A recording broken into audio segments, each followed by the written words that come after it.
নমস্কার, কেমন আছেন সবাই? জননী রান্নাঘর আপনাদের সকলকে স্বাগত জানাই। শুভ সকাল। সকাল থেকে সন্ধ্যা পর্যন্ত যে সমস্ত কাজ আমি করে থাকি সাধারণত জননী রান্নাঘরে আপনাদের সঙ্গে শেয়ার করি। তবে আজকে কোনো কাজ নেই। সকালবেলা আমি উপোস করেছি। আজকে তো শ্রাবণ মাসের সোমবার, আবার পঞ্চমী পড়েছে। যাই হোক, পঞ্চমীর দিনটা খুবই সুন্দরভাবে আমাদের কাটে। কী করে বলুন তো? আজকে আমাদের কোনো রান্না বান্না নেই, পান্তা খেয়ে থাকতে হয়। আর আজকে যেহেতু সোমবার, আমি সেহেতু ভাত খাবো না, যার জন্য আজকে উপোস করেছি।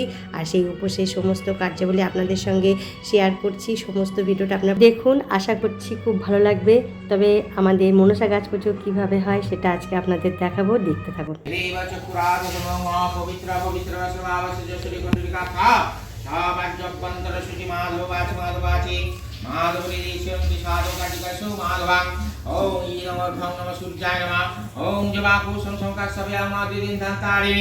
सर्वपापनदुष्विधिभागं नमः सूर्याय नमः। ॐ देवी मदरवदन चारुकान्ति सिद्धिकामयि सचन्द्रबिल्लपत्र शवशिवसहिताय अष्टनामनसा देवाय नमः।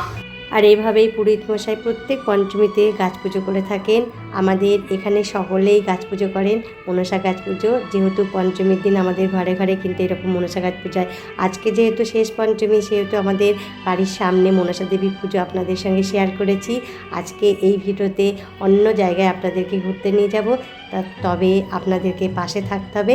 এই যে মনসা পুজো হয়ে গেছে, শেষে আমার শাশুড়িমা প্রণাম সারলেন, আমরা প্রণাম করে ঘরের পুজো দেব, নিত্য পুজো। আর মনসা পুজোটা খুব সকালবেলা হয়ে থাকে, যেহেতু অনেক বাড়িতে পুরোহিত মশাই পুজো করেন, তো তার জন্য সকাল সকাল মনসা পুজো করতে আসেন। আজকে ভোরবেলাতেই উঠে পড়েছি, ফুল টুল তুলছি, সব কিছুই হয়ে গেছে, স্নান সেরেছি। যেহেতু আজকে শ্রাবণ মাসের শেষ সোমবার, সেখানে যাব পুজো দিতে বাবার স্থানে, অর্থাৎ আমাদের পুরো শিবতলায় নবদ্বীপে। আপনাদের সেটা দেখেছি। আর আজকে খুব সুন্দর একটা দিন। আজকের দিনে কিন্তু মনসা পুজো পড়েছে, আবার শ্রাবণ মাসে সোমবারটাও পড়েছে। খুব ভালো লাগলো। এই যে মনসা পুজো হচ্ছে, সেখানে আমাদের সমস্ত ফুলগুলো তোলা হয়েছে সকালবেলা। আর এই ফুলগুলো, এই যে তুলসী পাতা তুলছি, এটা কোথায় যাবে বলুন তো? ঠিক ধরেছেন, আমি যাব মহাপ্রভুর বাড়িতে। আজকে যেহেতু শ্রাবণ মাসের সোমবার, আবার পঞ্চমীর দিন, একটু আমি মহাপ্রভুর দর্শনে যাব। তার জন্য কতগুলো তুলসী পাতা, তুলসী মঞ্জুরি তুলে নিচ্ছি। আজকে খুব জল পড়েছে, দেখেন কীরকম বৃষ্টি ফোঁটা গায়ে পড়ছে, খুব ভালো লাগছে। আর প্রচণ্ড হারে আজকে বৃষ্টি হবে মনে হচ্ছে। যাই হোক, জানি না, সকালবেলা আকাশটা ভালো ছিল, কিছুক্ষণ পরে বৃষ্টি হয়ে গেছে। আমাদের তো ঘরের পুজো সমস্ত কিছুই দিয়ে তারপরে যেতে হবে। আর এই সমস্ত কাজগুলি না সাধারণত সবসময় হয় না, কোনো একটা সময় ছাড়াই কিন্তু করা যায় না। কারণ তুলসী পাতায় কিন্তু আবার 12টার পর তোলা যায় না, দুপুর 12টার পর। যার জন্য আমি প্রত্যেক দিন যতটা পারি, আমি সূর্য ওঠার কিছুক্ষণ পরে আমি তুলসী পাতা তুলে নিই। মা তুলসী মহারানীকে সব সময় কিন্তু স্পর্শ করা যায় না। আর এখন আমার স্নান টান সারা হয়ে গেছে, ঘরের মনসা পুজো হলো, তারপরে আমি বাগানে এসেছি তুলসী পাতা তুলতে, ফুল তুলব। আমাদের ঘরের ঠাকুরের পুজোর ফুলগুলো তোলা হয়ে গেছে সকালবেলা, কিন্তু আমার কিছু বাকি আছে। ওই যে বললাম, আজকে আমি বাবার স্থানে যাব, অর্থাৎ আমাদের বুড়ো শিবতলা যাব। ওটাকে আমরা বাবা বুড়োরাজের স্থান বলি। আর যাব কোথায় বলুন তো? ঠিক বলেছেন, আমি তো কিছুক্ষণ আগে আপনাদের সঙ্গে বললাম আমি যাব আজকে মহাপ্রভুর বাড়িতে, অর্থাৎ আমাদের গৌরহরিকে দেখতে। সে তো আমি প্রত্যেক একাদশীতে যাই, কিন্তু আজকে একটা বিশেষ দিন, রান্না টান্না নেই, তাই সকালবেলা চলে যাব। তুলসী মঞ্জুরি তোলা হয়েছে, কত যে তুলসী গাছ আমাদের বাড়িতে হয়েছে সে তো আপনাদের বারবার অনেকবার ভিডিওতে দেখিয়েছি। যে অনেক তুলসী মঞ্জুরি তুলেছি, অনেক তুলসী পাতাও তুলেছি। সমস্তগুলো পরিষ্কার করে জলে ধুয়ে নিয়ে তারপরে আমি যাব। আমি কোনো কিছু ফুল টুল তুলে না, পরিষ্কার করে জলে ধুয়ে নিই, ভালো লাগে আমার। সামান্য কিছু ফুল তুলি তো, তার জন্যই হয়তো কাজটা করতে সুবিধা হয়, কিন্তু আমার খুব ভালো লাগে এসব পোস্ত পরিষ্কার পরিচ্ছন্ন করে নিয়ে যাও। বাসনগুলো মাজা হয়ে গেছে, আমি পুজো টুজো দেবো ঘরে, তারপরে যাব আমি নবদ্বীপে। আপনারা আমার সঙ্গে যাবেন, দেখবেন অনেক কিছু দেখতে পাবেন। আশা করছি এই ভিডিওটা আপনাদের খুব ভালো লাগবে। দেখুন গাছের পাতাগুলি ঝরাচ্ছে, ওই যে একটা স্বভাব, গাছের পাতাগুলি ঝরাতে ভীষণ ভালো লাগে। এগুলো আমার খুব ভালো লাগে, কিন্তু গাছের পাতা ঝরাতে। আবার যে বৃষ্টি শেষ হয়, বাগানে ঘুরতে কত পাখির যে কলরব ফোটা যায়, তার নিচে অনেক নীলকণ্ঠ ফুল ফুটেছে, দেখেছেন কত সুন্দর, একদম থাবা নীলকণ্ঠ ফুল। আর নীলকণ্ঠ ফুলগুলো দেখতেও ভালো লাগে। ওই যে বললাম আজকে বুড়ো শিবতলায় যাবো, তার জন্য কিছু নীলকণ্ঠ ফুল নিয়ে যাবো, ধূর্তা ফুলও নিয়ে যাবো, প্রচুর ধূর্তা ফুল ফুটেছে, সেটাও তুলবো, আপনাদের সঙ্গে শেয়ার করছি। জানেন সারাদিনের সংসারের মধ্যে বয়সে থেকেও যদি একটু একটু করে এই সমস্ত কাজগুলিতে মনোযোগ থাকে তাহলে কিন্তু বার্ধক্য জীবনটা ভালোভাবে কাটে, কষ্ট হয় না। কারণ ওই সময় কিন্তু অন্যেরা কিন্তু সাথ দেয় না, তখন কিন্তু আমরা ভগবানের শ্রীচরণে পড়ি। আর এখন থেকে যদি সেটা বজায় থাকে ধারাবাহিকতা, তাহলে কিন্তু সেই জীবনটা খুব ভালোভাবে কাটে। আর আমি সেই কারণে করছি না, এটা আমার ব্যক্তিগত মত। কারণ যৌবন কিন্তু সবার প্রিয়, ভগবানের শ্রীচরণে যদি যৌবনটা কাটানো যায় না, তাহলে বার্ধক্য জীবনটাও অনায়াসে কাটাতে পারা যায়। যাই হোক, আমার এই ব্যক্তিগত সিদ্ধান্ত আপনাদের সঙ্গে আজকে শেয়ার করলাম, খুব ভালো লাগলো। সবার জীবন কিন্তু সবসময় সর্বক্ষণ ভালোভাবে কাটে না, তাই যতটা পারি আমার এই জীবনটা ভগবানের সেবায় নিয়োজিত করতে চাই। আজীবন কাল যতদিন বাঁচবো আমি ভগবানের শ্রীচরণে নিয়োজিত থাকতে চাই, আমার খুব ভালো লাগে। আর ছোট্টবেলা থেকে কিন্তু আমি এইগুলো করে থাকি, আমার ভীষণ ভীষণ পছন্দের কাজ। যখন আমি স্কুলে পড়তাম, আমার বান্ধবীরা যদি কোনো সময় বাড়িতে সন্ধ্যাবেলায় চলে যেত, দেখতো আমি শাড়ি পরে সন্ধ্যা দিচ্ছি, তখন কিন্তু অনেকেই আমাকে বলতো যে তুই এখন থেকেই পাকা ঘিন্নির মতো মানে পুজো পার্বণ করতে থাকিস। আমার ভীষণ ভালো লাগে। এখন প্রচুর ধূর্ত ফুল ফুটেছে, দেখেন কত ধূর্ত ফুলের কুড়ি এসেছে। আজকে যেহেতু ভোলানাথের কাছে যাবো, কয়েকটা ধূর্ত ফুল তুললাম। আর আগে কিন্তু অনেক ফুল তোলা হয়ে গেছে, ঘরে ভোলানাথকে দিয়েছি। যাই হোক, ঝিরঝির করে বৃষ্টি পড়ছে, জানি না কখন যেতে পারবো। আর সমস্তগুলোই কিন্তু আমার ব্যক্তিগত কথা আপনাদের সঙ্গে বলছি, টুকরো টুকরো কথাগুলো আপনাদের সঙ্গে শেয়ার করে ভীষণ ভালো লাগে। ভালোই জোরে জোরে বৃষ্টি পড়ছে, আমি কিন্তু রানিংভাবে হাঁটছি বাগান থেকে, কারণ এই সময় এত বৃষ্টি পড়ছে, বৃষ্টি দিয়ে আমি ভিজেও যাচ্ছি। চলুন দরজাটা বন্ধ করে দিই, ছোটো ফুলগুলো একটু পরিষ্কার করে ধুয়ে নেবো। খুব ভালো লাগে এই সমস্ত কথাগুলি আপনাদের সঙ্গে বলতে। আর এখন তো মিডিয়া হয়ে গেছে, এই সমস্ত কিছুই আপনাদের সঙ্গে ভালো মন্দ শেয়ার করার সুযোগ একটা হয়েছে।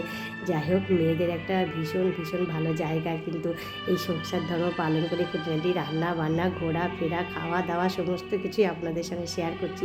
এগুলি কিন্তু সাধারণত সচরাচর এখন মানুষ শোনেই না কথাবার্তা, কারণ সবাই কাজে ব্যস্ত। কারোর জীবন হয়তো পড়াশোনায়, কারোর জীবন হয়তো অন্য কিছুতে, কারোর জীবন হয়তো সংসার ধর্মে। আর আমাদের যে সমস্ত গৃহবধূগুলো আছি, তারা কীভাবে কাটাবো বলুন তো।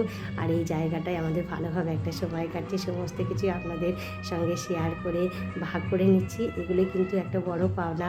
আর যাই হোক, চলুন, অনেক গল্প করলাম, গল্প করতে করতে আমার তুলসী পাতাগুলি তোলা হয়ে গেছে। এবার ভাগ করে নিচ্ছি, রুদ্র ফুল আর নীলকণ্ঠ ফুলগুলি আলাদা নিচ্ছি, আর তুলসী পাতাগুলি আলাদা নিচ্ছি। কারণ নীলকণ্ঠ ফুল আলাদা নিচ্ছি কারণ বলুন তো, এবার চলে যাব আমি বাবার স্থানে, ওই যে আমাদের বাবা বুড়রাজ্যের মন্দিরে, অর্থাৎ আমাদের বুড়ো শিবতলায় নবদ্বীপে। চলুন, মোটরসাইকেলটা বাইরে আছে, মোটরসাইকেল করে চলে যাব।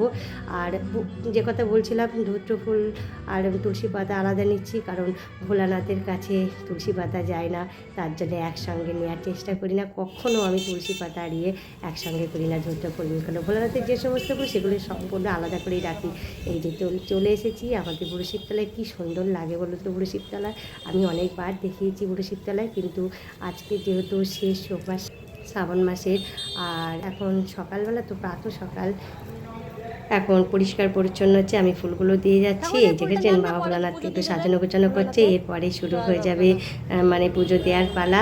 অনেকেই আসবে, লাইন বাই লাইন ভিড় হয়ে থাকবে। যাই হোক, আমি সকালবেলা চলে এসেছি, ফুলটা দিয়ে গেলাম, বাড়ি থেকে আবার আসবো পুজো দিতে। কীরকম অঝরে বৃষ্টি পড়ছে দেখুন, খুব ভালো লাগছে। চলুন এবার যাব আমি মহাপ্রভুর বাড়ি, আপনাদেরকেও নিয়ে যাচ্ছি সঙ্গে। সাথে যাচ্ছেন তো অবশ্যই সাথে যাবেন, নাহলে কিন্তু মিস করবেন অনেক কিছুই। আর অনেক কিছুই দেখার আছে। এই যে তুলসী পাতাটা অন্য জায়গায় নিয়ে নিলাম। যাই হোক, আজকের ভিডিওটা খুব ইন্টারেস্টিং আপনাদের জন্য। মহাপ্রভুর শ্রী দর্শনে চলে এসেছি, আপনাদেরকেও নিয়ে চলে এসেছি। যাব এখন মহাপ্রভুর মন্দির দর্শনে। দেখুন কত সুন্দর পরিণাম সংকীর্তন হয়, এটা প্রাতঃ সকালে মানে মঙ্গল আরতি হয়, সমস্ত কিছুই আপনাদেরকে দর্শন করাবো। তবে সাথে যদি থাকেন আরও কিছু দর্শন করতে পারবেন। এই যে ঢুকে পড়েছি, কি ভালো যে লাগে না এখানে আসতে। আমি একাদশীর দিন সাধারণত আসি, কিন্তু আজকে যেহেতু পঞ্চমী, বাড়িতে রান্না টান্না নেই, অনেকটা সময় ভগবানের সেবায় থাকতে পারবো। দেখেছেন কতজন অপেক্ষা করছে, আমিও কিন্তু অপেক্ষারত একজন। এই যে মন্দিরের দরজাটা আলতোভাবে বন্ধ আছে, কিন্তু তাও দর্শন করা যাচ্ছে। আপনাদেরকে ভেতর থেকে একটু ভালোভাবে দেখিয়ে দিলাম। এবার ভগবানকে আরতি করবে, সেটাও অবশ্যই আপনাদের দেখাবো। কি সুন্দর লাগছে। আর এই যে এই ঘরটা কিন্তু খুবই মাহাত্ম্যপূর্ণ ঘর। এইখানে শ্রী চৈতন্য মহাপ্রভু বিষ্ণুপ্রিয়া দেবী বাস করতেন। এখান থেকে শ্রী চৈতন্য মহাপ্রভু সন্ন্যাস ধর্ম গ্রহণ করেছিলেন কথিত আছে। আমি যখন যাই তখন কিন্তু জিজ্ঞাসা করেছি অনেকবার অনেকজনকে, তখন তিনারাই কথা বলেছেন। খুবই সুন্দর একটা দর্শন আপনাদের কাছে করালাম। আশা করছি সমস্ত ভিডিওটাই আপনাদের ভালো লাগলো। আর এই সমস্ত ভিডিওগুলি অবশ্যই জননীর রান্নাঘরে পেয়ে যাবেন। সচরাচর যে সমস্ত খুঁটিনাটি দৃশ্য রান্না বান্না আমি করে থাকি আপনাদের সঙ্গে শেয়ার করি এই চ্যানেলে।